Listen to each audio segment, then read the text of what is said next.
So now we will look into the mode imputation. So mode imputation. So when to use mode for imputation? Mode means that the most frequent value in the data. So mode can be used for both numerical as well as categorical. So for numerical data, when the data is skewed and a few values has high frequency, then mode will represent the best replacement for NaN value. For categorical, the most frequent values are mode is the best replacement for NaN. Okay, so that's what. So mode is the one which can be used for the both. Now let's take one simple example for the mode.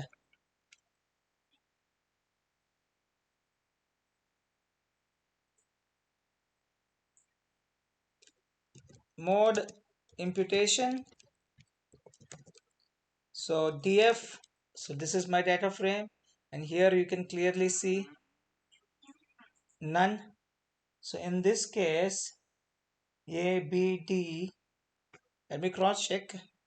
So it will take any of this as a mode because everything has been uh, repeated once only, so nothing has frequent occurrence. So let's see how it goes. Df, and let me fill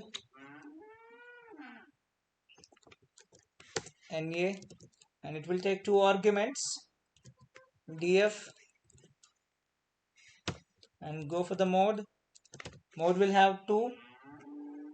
Out of that I am gonna take 0th first one, and after that we'll do with the other one, and then in place true value.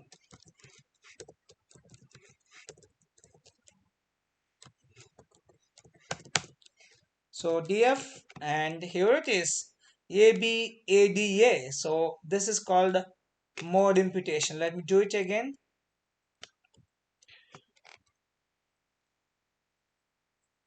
This time with key 1, the range is done. Okay.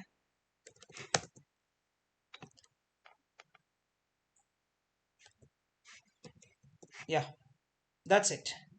So this is what is your mode imputation.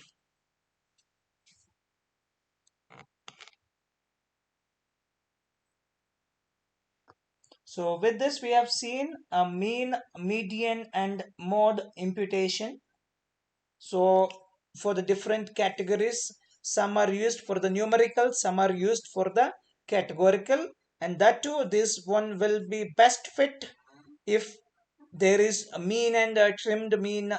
If there is no skewness, then those will be best fit, and median, if there is some amount of skewness, then median would be the best fit, and then mode is used for the categorical as well as numerical with some amount of skewness.